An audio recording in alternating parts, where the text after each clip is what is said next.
Joining us now from Des Moines, Iowa, is Democratic presidential candidate and Vermont Senator Bernie Sanders. Welcome, Senator Sanders. I just wanted to get your reaction to John Boehner's news this week. You came to Congress with him at the same time.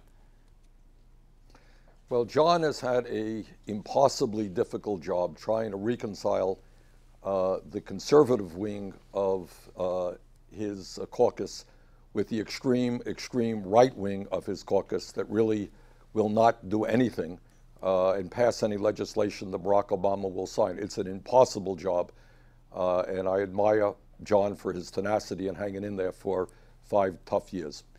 Let me ask you about another piece of news this week. Scott Walker folded his campaign. You've talked a great deal about the billionaire class that influences politics by giving money to candidates. The Koch brothers were big fans of Scott Walker's. He had a lot of money in his super PAC, and yet he disappeared from the presidential race. Is that a rebuttal to your argument that big money just totally calls the tune in politics?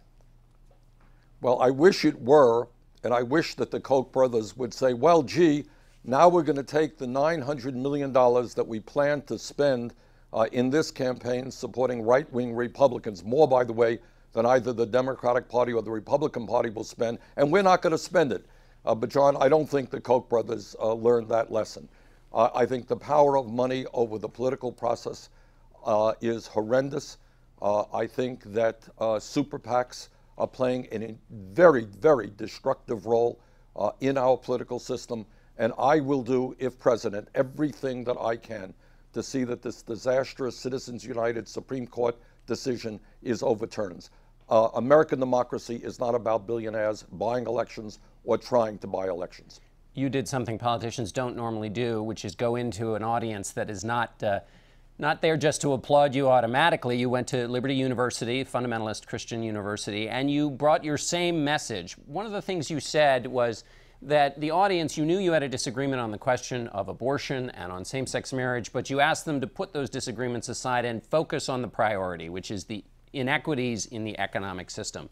Would you have the same message for liberals that on those issues that really stop the fighting about those and focus on the big thing, which is the economic inequality? Well, look, this is what I said at Liberty, and this is what I believe. I am pro-choice. I've always been pro-choice.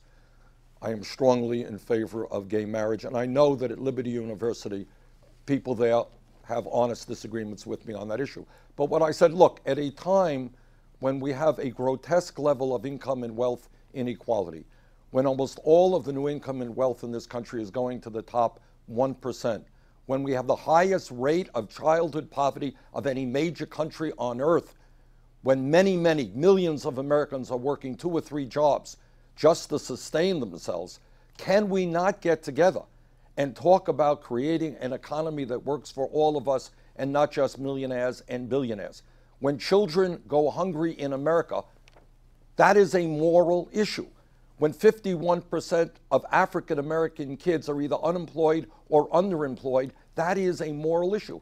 And I know that at Liberty University, and among the evangelical community, you have some very sincere, honest people who take these issues seriously. And by the way, many of them are concerned, as Pope Francis is, about climate change and the need to transform our energy system away from fossil fuel. They believe that the earth created by God cannot be destroyed by greed. And my question was, can we work together to address those issues?